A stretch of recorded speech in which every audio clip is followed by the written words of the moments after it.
Бүгінгі біздің бейнебаянымыз Норвегиядағы Рождество алды көршілердің үйлерін безендіруі мен жергілікті қызықты дәстүр туралы болмақшы.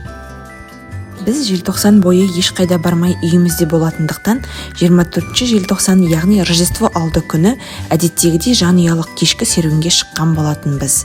Күннің жаңбырлығына қарамай көшедегі көрші үйлер көз тартарлық түрлі стильде үйлерін безендіргенін қызықтап келеміз. Жалпы Рождествоны еуропалықтар қатты құрметтеп пір тұтады. Міне кейбір қызықты деректер. Норвегияда 24 желтоқсан Рождество қарсаңындағы маңызды күн.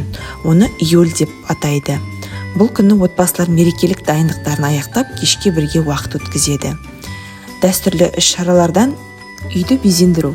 Адамдар үйлерін шашалармен, шамдармен және ұлттық ою-өрнектермен сәндейді. Мерекелік асқа келер болсақ, кешкі асқа дәстүрлі тағамдар дайындалады. Мысалы, рибби, қой еті және пиннешот, қойдың қабырғалары және лютефиск, сілтіленген балық. Норвегиядағы Рождество мерекесі қараша айынан басталады.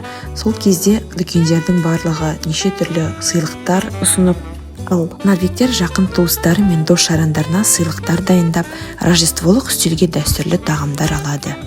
Басқа европалықтармен салыстырғанда норвегтер Рождествоны сыртқа шығып тойламай, үйлерінде жанұялары мен жақын жуық арасында өткізгенді жақсы көреді.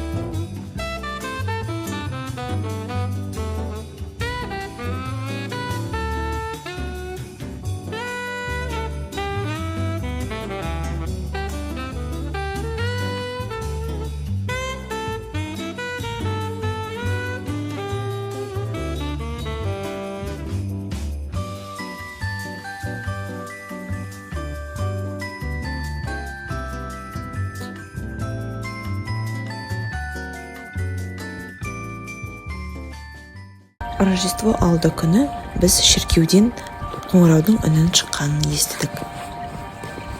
Норвегияда 24 желтоқсанда шіркеу қоңырауларының үні Рождество мерекесінің ресми басталғанын білдіреді.